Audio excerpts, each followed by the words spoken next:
Good morning.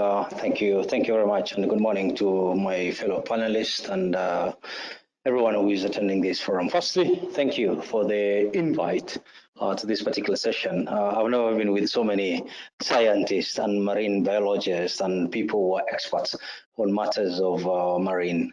So it's an honor. And I'm also happy that tourism has been included in such forums because we're normally a user, but we've never known exactly what transpires there and what is expected of us and what role can we play. And more so now that the environment is very much challenged. And when we say environment, that includes both land, and whatever happens in the waters. Yeah. So let me start off this the slide. Next one. Next slide, please.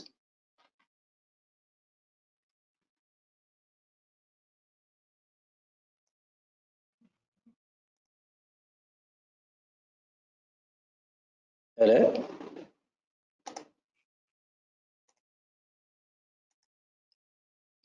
Yes, I hope I'm audible enough. Now, let me start off with Kenya Tourism Federation. Who are we? Kenya Tourism Federation was formed way back in 1997 when we had the first crisis in Kenya, when we had the political instability at the coast and there were a couple of attacks. So what happened was that the government was very busy dealing with the aftermath of what has happened. And as tourism players and as investors, we decided, what, we need to take charge and drive, issues. And that's the time when we formed the Kenya Tourism Federation Safety and Communication Center, which eventually turned into now what we call the Kenya Tourism Federation. When NAC government came into power in 2002, and His Excellency Kibaki, president then, said that, look here, folks, we can't deal with 7, 8 associations. Can we have one association?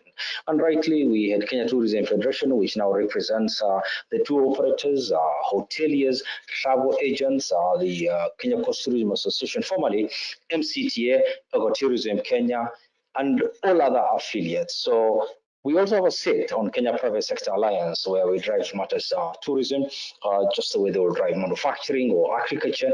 They will listen to us when it comes to tourism. I'm glad that here we are today. So some of our objective is that we need to have a single voice, and that's exactly what we are doing, and also enhancing ethics and standards in the tourism industry.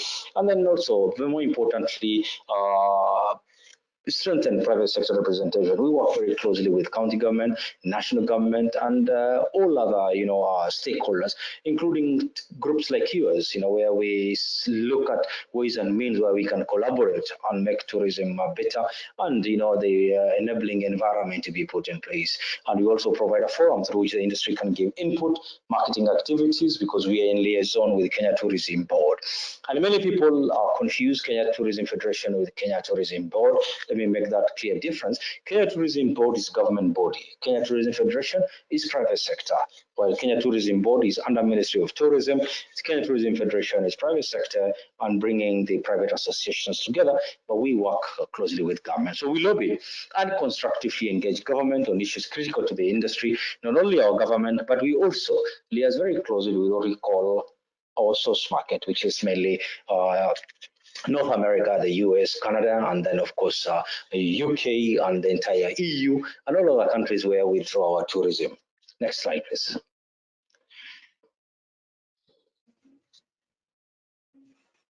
So when I was invited for this event, I had to read a little bit and find out exactly what is expected of me.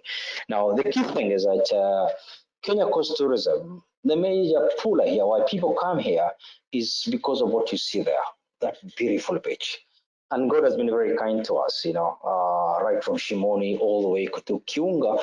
We have some of the best beach, anywhere in the world. A place like Diani and a place like Watamu has been winning awards for the best beach, and these are voted by travelers who've actually experienced this beautiful place. Now, tourism has been a key pillar when it comes to our economy. It is said that when tourism in Kenya and even globally, sneezes, the economy catches a cold. And now that tourism has caught corona, it is terrible. When you look even at our shilling, how it is depreciating, you can clearly see the absence of tourism, foreign exchange that was coming in. So we believe we have over 40,000 beds along our Kenyan coast. Then you now start adding all the private villas and all the vacation rentals. You will not believe it that a place like Diani has close to 1,000 homes that are private villas, all listed on Airbnb and all the rest. A place like Mombasa has close to 1,900. You go to Watamu, Malindi, another 1,500. So all are people who are all benefiting from from tourism one way or the other. Yeah, when things are good and everything is stable, Kenya tourism will attract close to 42 charters landing in Mombasa per week. But that has started changing lately because the market has also changing because people don't want to go on a package tour. They want to have scheduled flights. And that's why you keep hearing when we talk about it, we say we want open sky policy where you allow an international airlines to fly into Mombasa. And that's why you get Turkish Airlines, you're getting Ethiopian Airlines, you get Qatari Airways, all bringing in people. And that is very important for us. We're moving forward. That's the only way we are going to open up the entire coast. And more so now, as we now start getting out of COVID, slowly as we try to come back, despite this challenge that we are facing. Next slide, please. So why should we include tourism in MSP? Number one is economic sustenance. Tourism is a major economic driver globally. Up to 2019, before COVID came calling, we had close to 1.5 billion travelers around the world, 1.5 billion. We have many countries in Europe that will attract more visitors than their own population. Places like Switzerland, they attract more people than their own population. France is attracting almost similar numbers as well, equal to their population. We are talking of 80 million, 70 million visitors. So tourism is a key driver and it can never, be underrated. Now, the reason why we would like to be included, and we're happy that we're in this forum, environmental degradation. Without sustainable environment and how we do things, then tourism will be seriously endangered. And we can see it, the telltale signs are all there. When you look at mangrove destructions, when you look at the level of pollution, you look at the coral bleaching, name it, there's serious pollution going on, and that's what we need to deal with. We need to work together so that we hear from all these divers, these marine biologists, what do we need to do to safeguard what God has given us? Because if we continue doing the way we keep doing things, then in a couple of years down the line, there will even be nothing to show any of our visitors. Then, of course, the issue of fishing and the wrong type of fishing methods, all this needs to be addressed because at the end of the day, people come here to come and enjoy. One, you come and enjoy the sun, the sand, the beautiful weather. And then, of course, you interact with this marine life, either as a diver or leisure you snorkel. One threat that is coming up now, which I mentioned yesterday, is about harvesting of ornamental fish. And earlier on, Pascal did say that getting information from the authorities is quite difficult.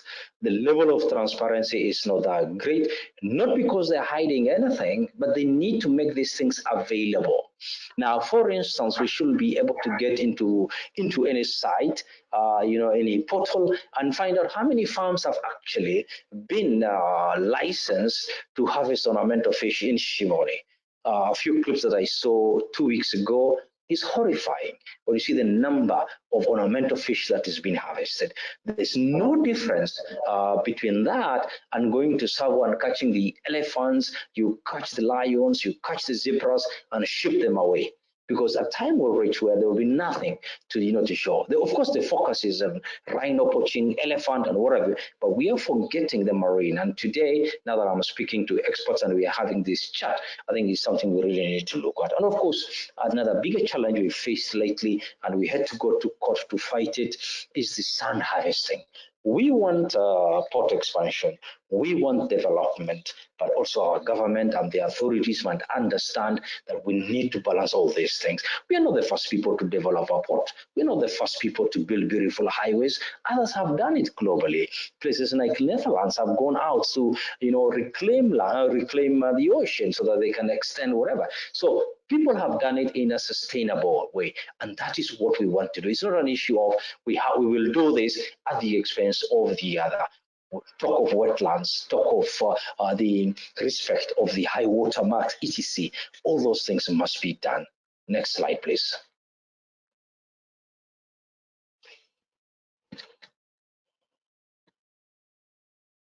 So if we're able to achieve a balanced MSP, and this is what all you guys are fighting for, is sustainable tourism industry. We don't want a scenario where we're in business today and a few years down the line, it's no longer sustainable. People have no reason to come to Kenya. People have no reason to come to the East African coast. That will be a sad thing. Water sports is a major puller and a driver to this destination. Kenya, and let me say Mombasa, Diani, Malindi, we are competing with 39 other destinations when it comes to beach holidays. 39. Someone in Europe will wake up in the morning, or rather, say next week I'm going on holiday. I've decided to take a 10-day break, and they actually have no idea where they're going. They only know that they will be going for a beach destination. They can end up in Sri Lanka, they can go to Thailand, they can end up anywhere in the Caribbean, or end up in Zanzibar or Diani.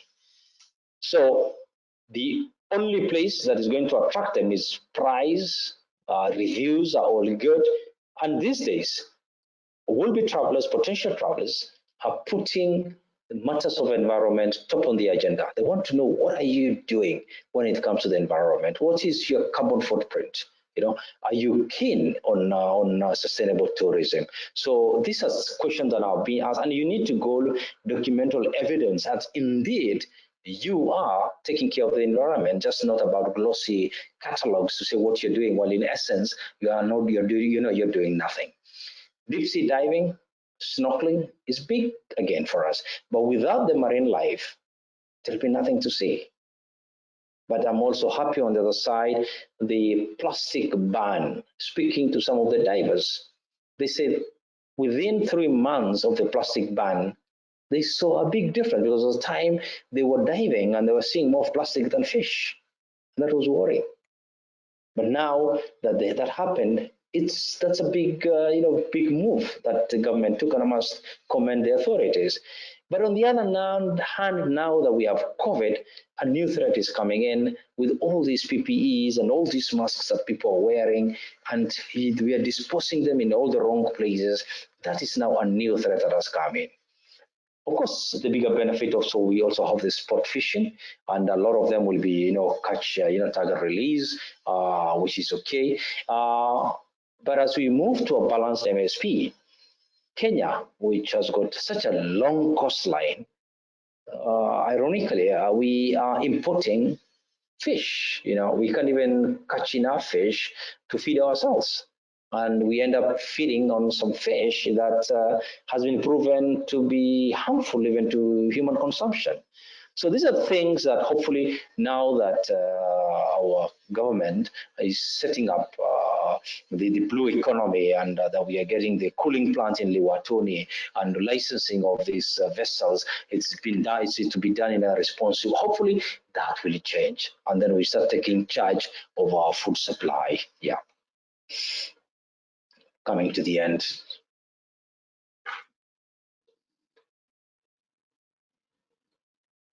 So I'll leave you with a final thought.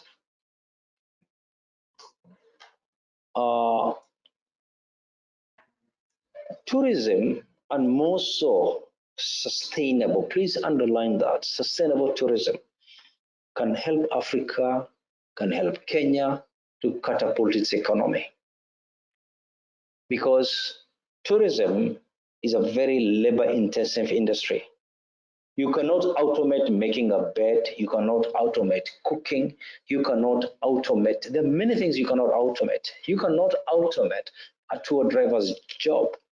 You can automate picking tea. You can automate, manufacturing plant, etc. Countries like Thailand, Vietnam, even Cambodia, especially the last two, I like giving the example.